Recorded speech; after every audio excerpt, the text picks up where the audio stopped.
For 15 years, John Winchester's wayward sons have been taking on mythical beings drawn from folklore and mythology. Of course, they're always a little bit tweaked to make for more exciting adventures, but those original legends are sometimes even weirder than what we see on TV. Here are the things that Supernatural gets wrong about a few interesting mythical beings. Ever since Bram Stoker published his 1897 novel Dracula and brought blood-sucking fiends to the world of pop culture, there have been countless vampire stories across all forms of media. As a result, it's nearly impossible to figure out what constitutes real vampire legends, and most stories have to spend at least a little time listing off what does and doesn't hold true from folklore. Supernatural is no exception. As early as Season 1, viewers see John Winchester giving his sons, and by extension the audience, a brief course in Vampire 101. Most vampire lore is crap. A cross won't repel them, sunlight won't kill them, and neither will a stake to the heart. On the show, vampires lack a few of their traditional weaknesses, but as with most things, cutting off their heads will solve your vampire problem pretty quickly. That leaves plenty of folkloric vampire traits on the table, though, like shape-shifting, the aversion to running water, or the idea that they're compelled to count things like a handful of seeds if it's thrown into their path, giving a would-be victim time for a hasty escape. Weirdly enough, Sesame Street didn't make that one up. While Supernatural's vampires can get by without stopping for a solid evening of counting grains of salt, the show actually did come up with its own completely bizarre set of weaknesses for its Draculas. There's Vamtonite, a toxic drug made from blood and corn syrup that burns the undead, and the Vampire Irradiation Gun, which harnesses the power of the atom to turn vampire blood into poison. That one's so effective that it's kind of weird that the Winchesters don't just blast everything with radiation to see if it works.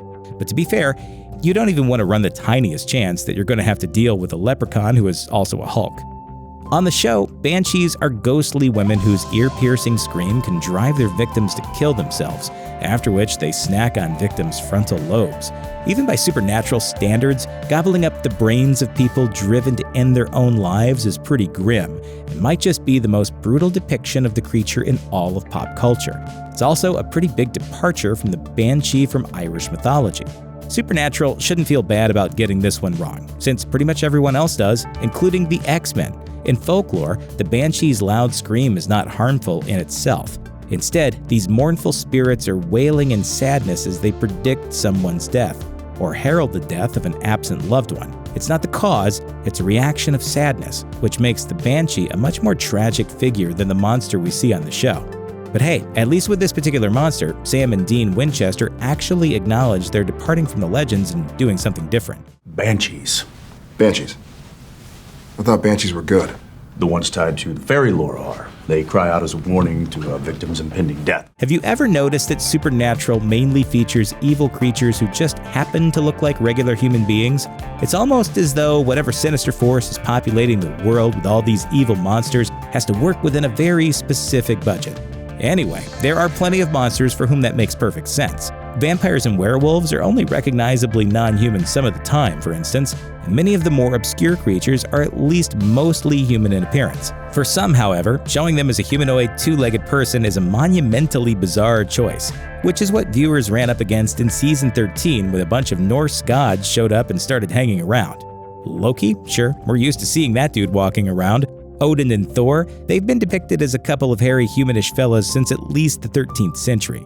But Sleipnir? Really?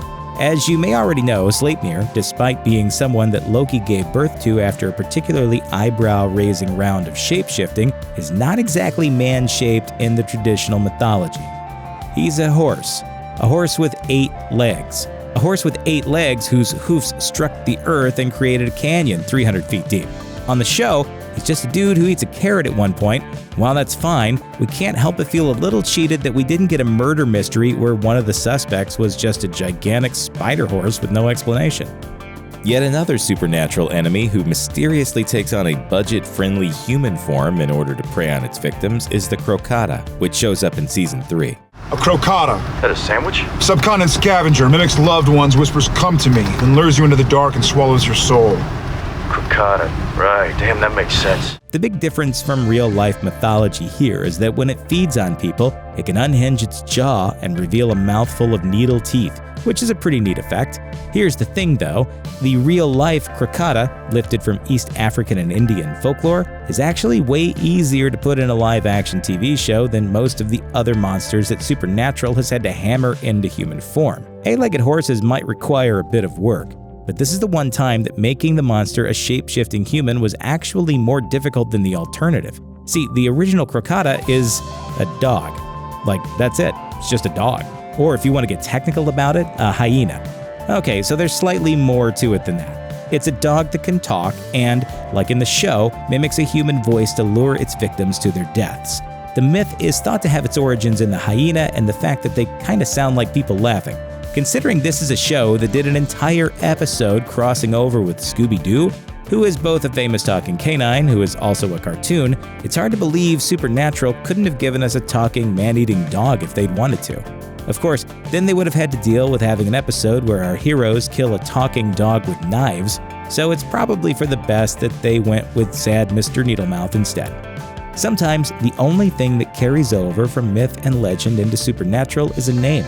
Such is the case for Dagon.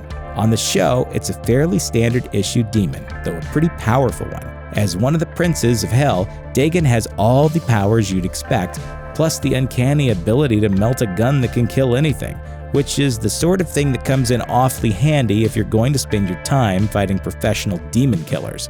Off the screen, Dagon is an ancient god who goes back about 4,300 years to ancient Mesopotamia, but is more commonly known from a cameo appearance in the Bible, which you can find in 1 Samuel chapter 5.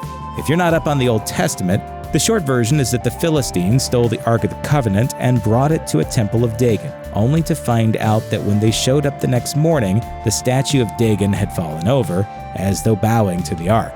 That might not be where Supernatural lifted the name though, since with all due respect to the first book of Samuel, there's a much more pop culturally relevant place where it appears prominently. One of H.P. Lovecraft's earliest stories was 1917's Dagon, in which the narrator encounters both a monolith and one of Lovecraft's typically horrifying deep ones, describing it as, quote, vast, Polyphemus-like, and loathsome. It darted like a stupendous monster of nightmares to the monolith, about which it flung its gigantic scaly arms, while it bowed its hideous head and gave vent to certain measured sounds. Be honest, you would pay a good amount of money to hear Jensen Ackles growl his way through calling something Polyphemus-like, wouldn't you? Aside from Sam and Dean Winchester, the most prominent member of the cast of Supernatural is Castiel, the angel who fished Sam out of hell back in Season 4 and became so beloved by fans that he wound up sticking around for the next decade. He's not the only angel to show up on the show by a long shot, and since they inhabit mortal forms while they're hanging out on Earth, it's rare that viewers actually get to see what they really look like. On those rare occasions that we do, however, we get beings composed of a brilliant light, complete with the wings you'd expect from classical depictions of God's messengers. Presumably, this is because the show's budget would have had a difficult time with gigantic monsters made of fire with thousands of eyes and faces in weird places, because that's the actual description of God's heavenly pals that shows up in the Bible. Or one of them, at least. Just like on the show, there are plenty of different kinds of angels described in books like Ezekiel, Daniel, and Isaiah, and most of them are way weirder than anything the CW could handle. Cherubim, for instance, are not the friendly naked babies that make people fall in love. They're creatures with 4 wings, brass hooves, and 4 faces, a lion, an ox, an eagle, and a human who may or may not resemble Misha Collins. And you thought the designers of Bayonetta were just weird. To bring it back to Cass, he's promoted to the Seraphim in Season 5, and while he cracks a few jokes about the massive hologram-like nature of his true form... This is a vessel. My true form is approximately the size of your Chrysler building. The capital C canonical description of the Seraphim is a little different. According to Isaiah, the Seraphim are relatively Misha Collins shaped, but with 6 wings, 2 for flying, 2 for covering their faces, 2 for covering their feet.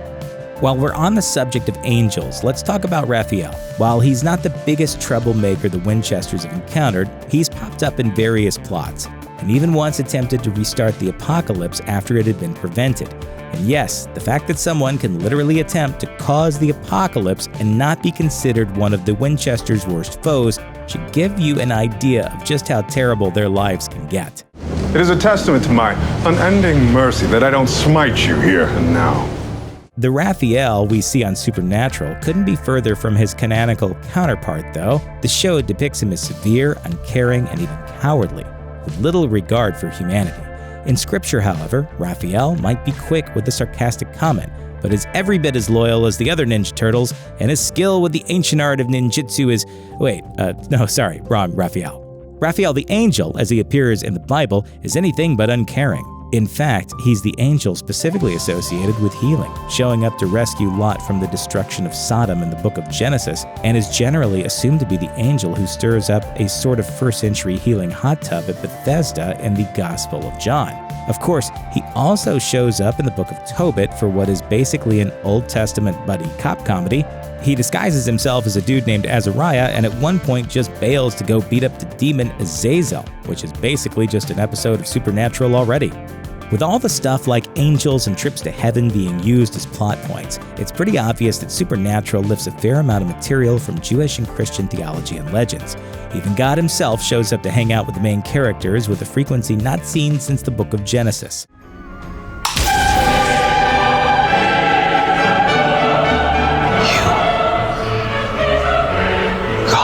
The show does, however, deviate from canon in some pretty notable ways, and one of them was the big villain of Season 11.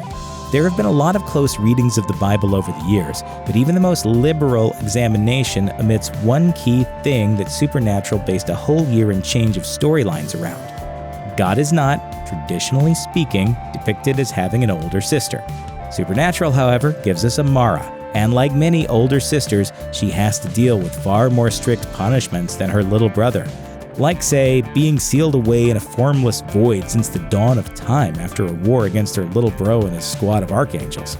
Admittedly, that's a bit harsher than what most older sisters experience, like being grounded for sneaking out, but it's the same basic idea and definitely makes for an incredibly awkward visit at family gatherings, especially Christmas. Check out one of our newest videos right here. Plus, even more Looper videos about your favorite stuff are coming soon. Subscribe to our YouTube channel and hit the bell so you don't miss a single one.